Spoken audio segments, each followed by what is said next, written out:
तो राना एहसान अफजल साहब, आपसे मैं पहले पूछ लूँ कि आपकी जमात फैसलाबाद में 2024 के इंतखाबात में उसकी कारकर्दगी ठीक नहीं थी, उसकी काफ़ी कुटाई हुई। इस मरतबा अगर इंतखाबी दंगल होता है और PTI के अरकान शिरकत करते हैं, भले जिस टिकट पर भी हों, तो आप लोग तैयार हैं वहाँ पे?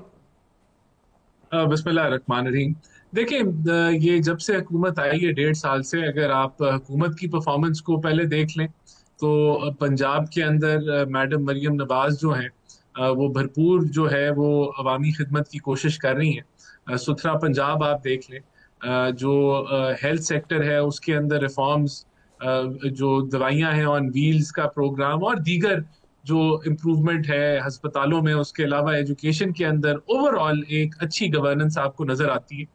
अगर आप वफाकी लेवल पे देखें तो आपको मईशत संभलती हुई नजर आती है, एक्सचेंज रेट आपको स्टेबल नजर आता है, महंगाई की जो शरह है वो आपको काबू में नजर आती है, रिजर्व्स बढ़ते नजर आते हैं, एक्सपोर्ट बढ़ती नजर आती है। और दूसरी साइड पे अगर लेकिन आप राना ऑपोजिशन साहब, का ये किरदार इंतखाब शहबाज शरीफ और मरियम नवाज ने से नहीं लड़ना ना, ये तो आपके फैसलाबाद के अंदर, लाहौर के अंदर जमात ने लड़ा। जमात तैयार है या नहीं है? देखिए, जमात बिल्कुल तैयार है अल्हम्दुलिल्लाह। मैं यही आपको कह रहा हूँ ना, ये जो जमात जो PTI की अगर आप वो किरदार और रोल देख लें 1.5 साल में, तो इनका मुद्दा एक ही रहा है कि खान साहब को बाहर निकालना है। उसके अलावा कोई महंगाई मार्च या कोई गवर्नेंस के ऊपर या कोई दहशतगर्दी के ऊपर इन्होंने कोई कहीं कोई ताउन नहीं किया। इनका एजेंडा सिर्फ सड़कों पे ब्लॉक करना। और जो 26 नवंबर को आपने देखा, तो ये जब आप दोनों कंपैरिजन अवाम देखेगी, और हमारी ऑब्वियसली इलेक्शन जो है वो हमारे वर्कर्स ने लड़ना है, हमारी तंजीम ने लड़ना है, तो वो इसी बेसिस पे लड़ेंगे ना जो मैंने आपको बातें की। ठीक है, यही हमारा राना बयानिया आतिफ साहब होगा। से पूछ लेते कि उनकी अपनी पार्टी के बारे में असेसमेंट क्या है। राना साहब, आपकी जमात तो अभी तजब्जब का शिकार है, पता नहीं आपने लड़ना भी है नहीं लड़ना, लेकिन मफरूजा बना लेते हैं कि आपने लड़ना है, तो आपकी जमात तैयार है वहां पे? शुक्रिया तला साहब। अभी राना एहसान अफजल साहब कह रहे थे कि इनकी जमात महंगाई मार्च क्यों नहीं करती। काफ़ी कॉन्ट्राडिक्टरी इन्होंने बातें की हैं। इन्होंने कहा कि ये महंगाई मार्च क्यों नहीं करते, तो खुद ही पहले कहते हैं महंगाई है नहीं है। लेकिन मैं इनकी बात को आगे ले जाता हूँ, तो इनसे पूछना कि महंगाई मार्च करेंगे तो ये जो लोगों के जो फंडामेंटल राइट है, लोगों की चार दीवारी का जो तकद्दस है, उसको तो ये पामाल नहीं करेंगे। तो ये अभी ये हमें बड़ा इन्वाइट कर रहे थे कि उसकी तरफ मार्च कर लें। तो पहले तो मैं इनकी इस बात पर ज़रा क्लैरिटी चाह रहा था। दूसरा ये कि आप तला साहब, 8 फरवरी को जो इलेक्शन हुआ पिछले साल, उसमें फैसलाबाद में PTI ने क्लीन स्वीप किया। सिर्फ फैसलाबाद में नहीं, क्लीन स्वीप किया। आपने कहा अपने इब्तदाइये में कि बड़ी इनको कुट चढ़ी थी इलेक्शन के अंदर, सिर्फ फैसलाबाद में नहीं थी, पूरे पाकिस्तान में इनके साथ यही हुआ था। तो वो तो फिर फॉर्म 47 की जो बरक़ात जो थे उसकी वजह से ये आज हुकूमत में आके बैठ गए। तो अगर फ्री एंड फेयर इलेक्शन हो, देखें, तो इनका तो कोई स्कोप नहीं है। मैं कहता हूँ जैसे साहबजादा हामिद रजा साहब ने इनको पिछले इलेक्शन में तकरीबन 35-36 हज़ार की लीड से इलेक्शन हराया था। और ये एहसान अफजल साहब से पूछ लें कि जो राजा रियाज साहब हैं, जो इनके कंपेटिटर हैं, वो इलेक्शन इनकी नज़र में ठीक हारे थे कि गलत हारे थे, ये जब जरा से पूछ लीजिएगा। तो मैं आपको चैलेंज करता हूँ कि अगर आप फ्री एंड फेयर इलेक्शन हो, पाकिस्तान में बदकिस्मती से एक मफरूज़ा ही रह गया है, लेकिन अगर हो अब, तो मैं कहता हूँ कि लीड इससे डबल होगी। लीड डबल होगी, लेकिन आपकी जमात को तो फिर खुशी से इलेक्शन के अंदर जाना चाहिए। आपकी जमात मैंने उसमें कहा कि वो लुकन मीटी खेल रही है, कभी नहीं तला साहब, मैंने कहा कि एक बहुत बड़ा मफरूजा हो गया। मैंने कहा अब तो फ्री एंड फेयर इलेक्शन की बात करते हुए भी हमें जरा हम नहीं, बंदे निकालते हैं, फिर सड़कें बढ़ती हैं, फिर उसके बाद लोग आते हैं, लाइनें लगती हैं। मतलब ये कि आपकी पार्टी चले नताइज के ऊपर आप सवाल उठा लें, लेकिन आपको प्रोसेस से नहीं हटना चाहिए अगर ये इतनी कमज़ोर है। देखिए, आज आप खान साहब ने वाज़े हदायत तो दी हैं और पॉलिटिकल कमेटी के मामला सुपुर्द किया है, तो इसलिए मैं इसको प्रीएम नहीं करूँगा कि क्योंकि फिर ये मैं प्रीएम नहीं करूँगा। लेकिन ये कि खान साहब का वी तो ये है कि ये तो एक तरह का, क्योंकि बार बार इलेक्शन लड़ना जिसमें इन्होंने जिसके नताइज पहले ये लोग कर लेते हैं, तैयार कर लेते हैं, तो उसका फ़ायदा कोई नहीं होएगा खान साहब का ये मौका पर। लेकिन खान साहब ने, कोई जमहूरी जमात है, खान साहब ने मामला पॉलिटिकल कमेटी के सुपुर्द कर दिया है, तो जैसे उसका, लेकिन अगर हो गए तो आपका ख्याल है लीड डबल हो जाएगी? राना एहसान अफजल साहब, आप नहीं, मैंने कहा कि आप इंडिपेंडेंट ऑब्जर्वर बुलाएं, फ्री एंड फेयर इलेक्शन हो, देखे ना उसकी कोई लवाजमात पूरे करने हैं, लेकिन मैं तो जो पल्स ऑफ द पब्लिक है वो आपको बता रहा हूँ। राणा साहब, पल्स ऑफ द पब्लिक है कि लीड इनकी डबल हो जाएगी? देखिए, फिर तो इनको बिल्कुल भी इलेक्शन से भागना नहीं चाहिए, और मैं समझता हूं कि ये एक के बाद दूसरा बेवकूफाना फैसला जो है करने के माहिर हैं।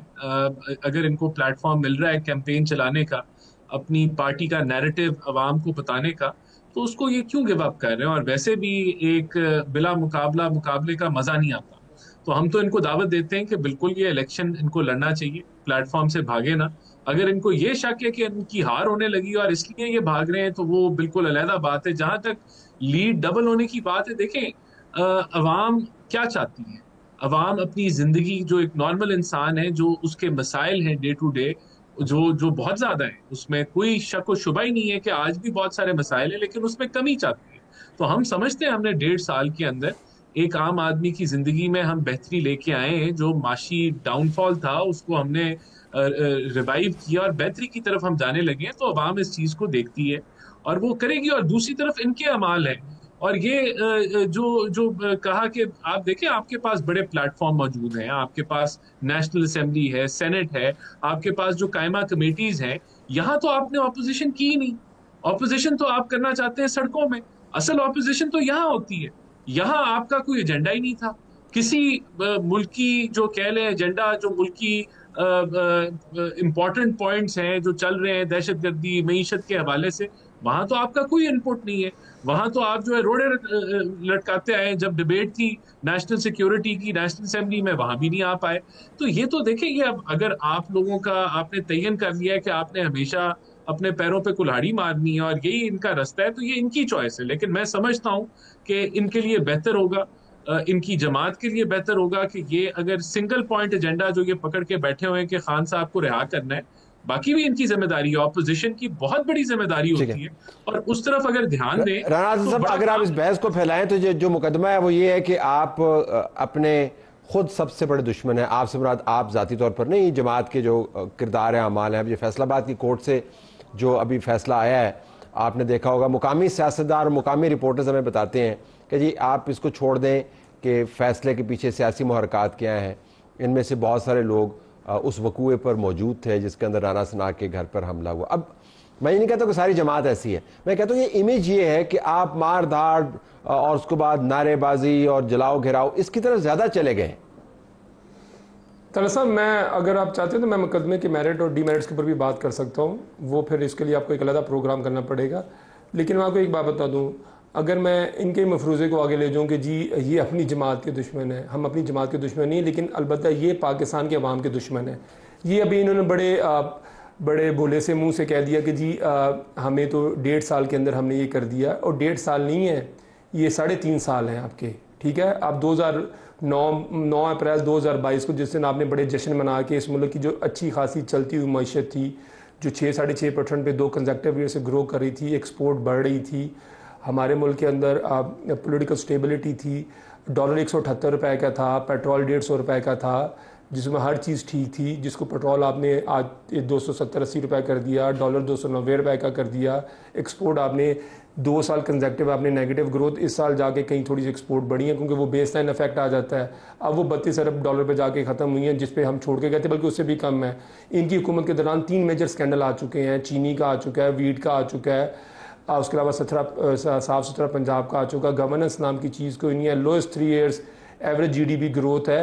ये किसको परफॉर्मेंस कहते हैं?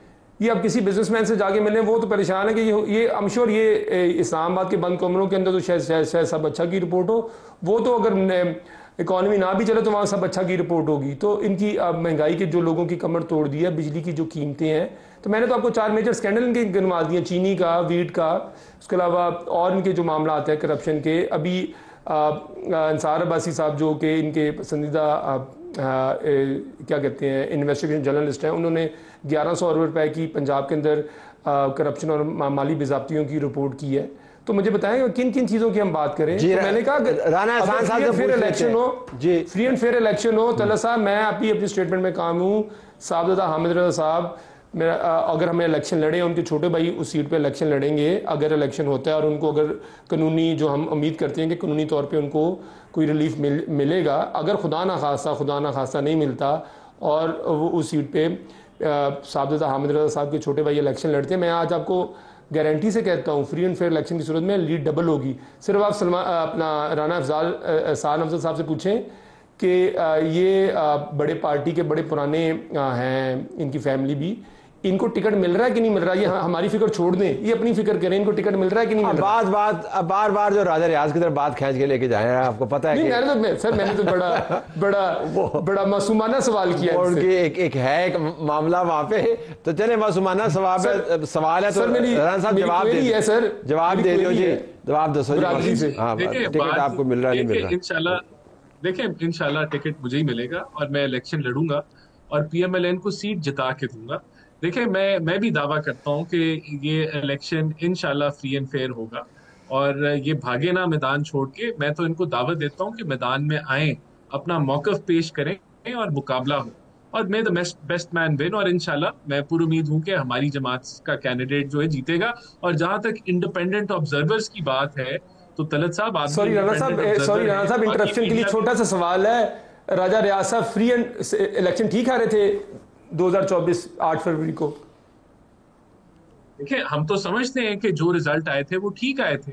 जहां आप जीते हैं आप ठीक जीते हैं, जहां आप हारे हैं वहां भी ठीक हारे हैं आप। तो मैं तो ये नहीं कह रहा कि वो गलत उनको हराया गया था, वो तो पूरा पाकिस्तान कह रहा है। अब वो यही बात है, एक तरह से आप कहते हैं कि ये सारा जुर्लू चला है, दूसरी तरफ से आप कहते हैं हम जीते भी हैं, फैसलाबाद में कुट भी लगाई है, तो जुर्लू जब चलता है फिर आप कुट नहीं लगा सकते।